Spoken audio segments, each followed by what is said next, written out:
There are many details we left out because we did not see a benefit for all of you hearing the excruciating cruelty that she had to go through. She is a survivor in every sense of the word and completely transformed. What her life has gone through, what has taken place throughout that life, is truly a miracle. And Teresa feels that it's very important to her healing that she comes to you tonight and tells her story. I know that you will be captivated by her smile and her story. Will you please welcome Teresa and her mentor, Mandy.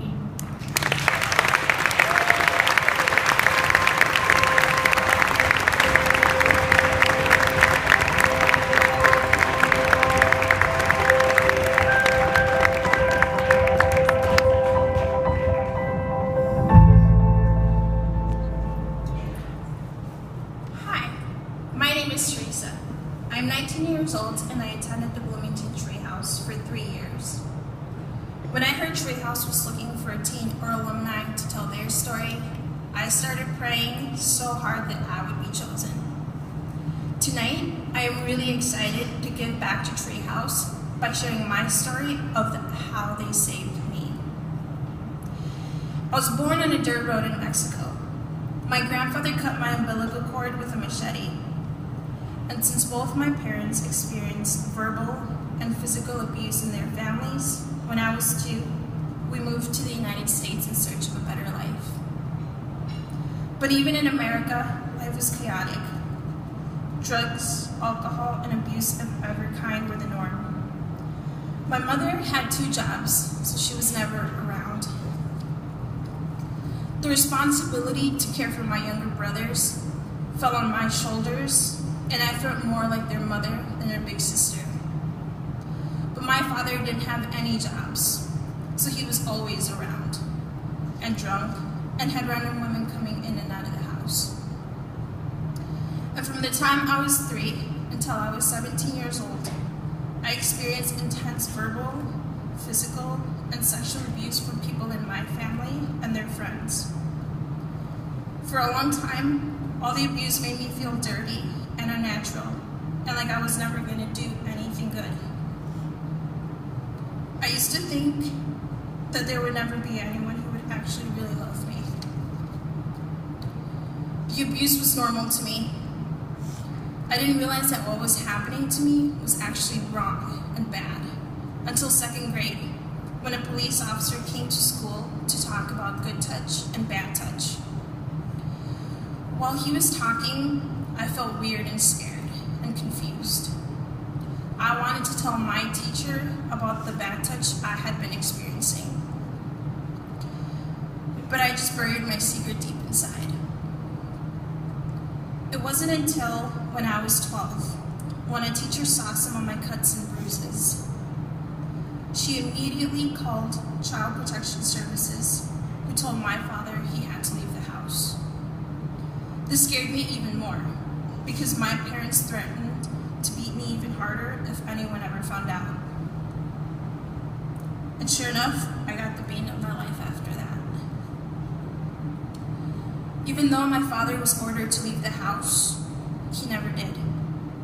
Every time CPS came to check, he would hide. And my mother lied to protect him. Good parents are supposed to protect their kids, but mine didn't. And I felt like the dirt on the road where I was born. To cope with the pain, I bullied other kids in school and got in a lot of fights.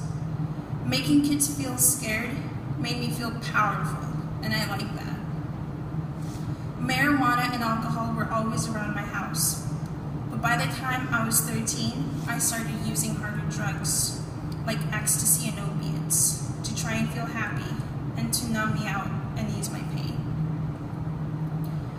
I also started cutting. I cut my arms, legs, stomach, and back with a razor blade. I still have scars to this day. Cutting gave me such an intense adrenaline rush, which made me feel tired, so I could finally sleep. cutting only led to more serious forms of hurting myself. And by the time I was 17 years old, I had attempted suicide multiple times. At 16, I was sent to treatment, where I started writing about what was happening to me in a secret code.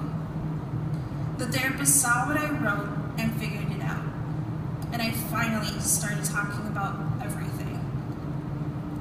I was pulled out of my home and sent to a shelter for a year. By this time, I had been to TreeHouse only a couple of times.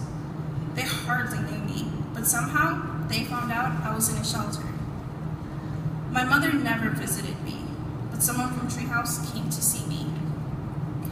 So I decided to go back to TreeHouse more and more.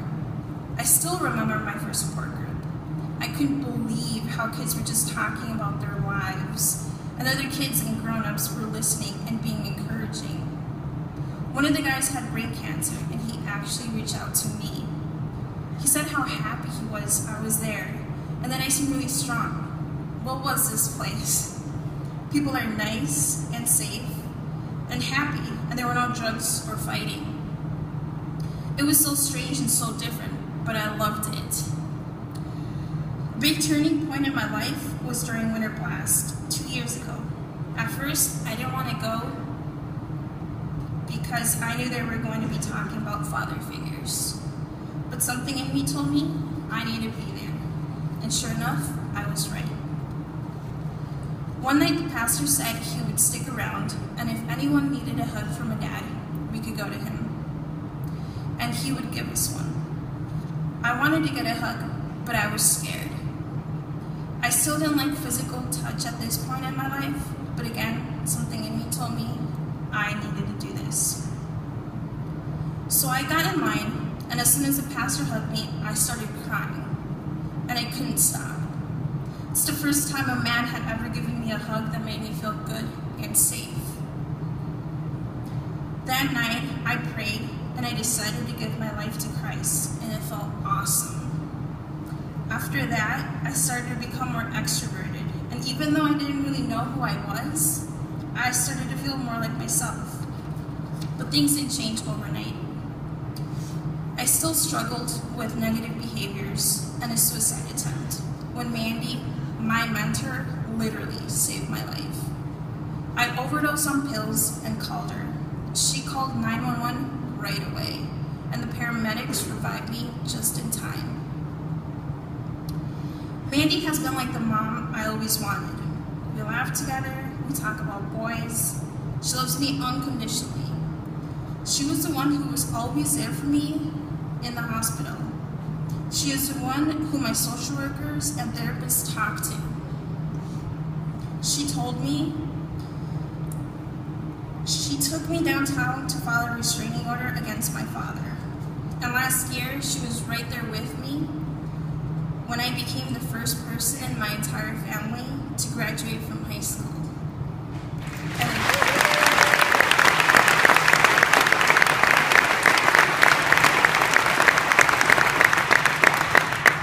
I felt so accomplished and proud, and I've even started taking some college prep courses.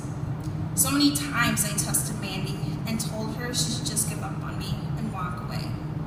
But every time, she just said that she would never leave me. She told me I am lovable, capable, and worthwhile. She told me she loves me. I even told her that I loved her. She told me I am resilient, strong, and I'm going to be successful.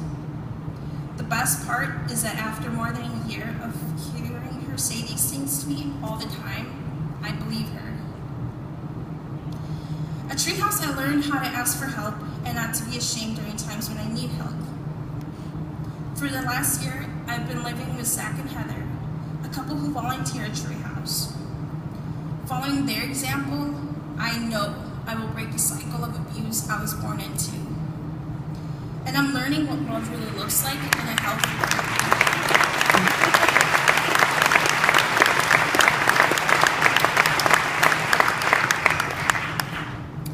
And now at 19 years old, with my future ahead of me, I am so happy to be alive.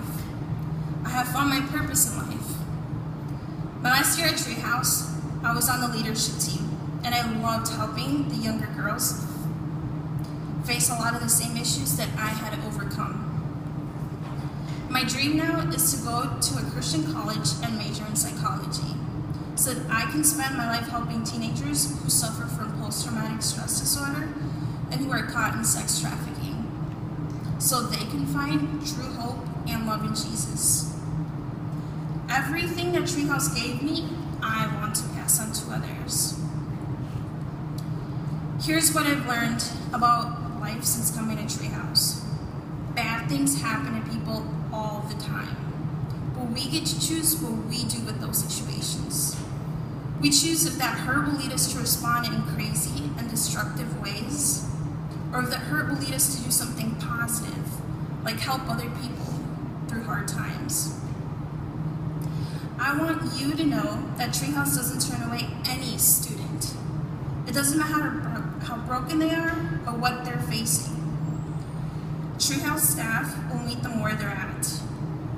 TreeHouse helps all of the kids that other people aren't willing to reach out to. You are so important.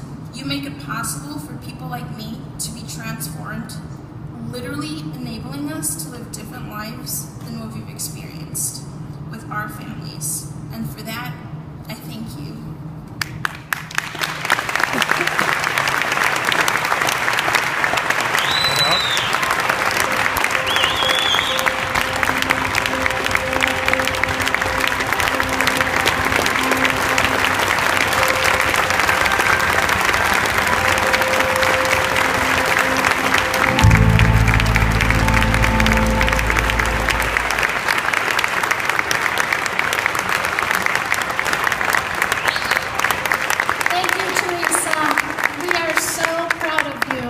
We know that God has an incredible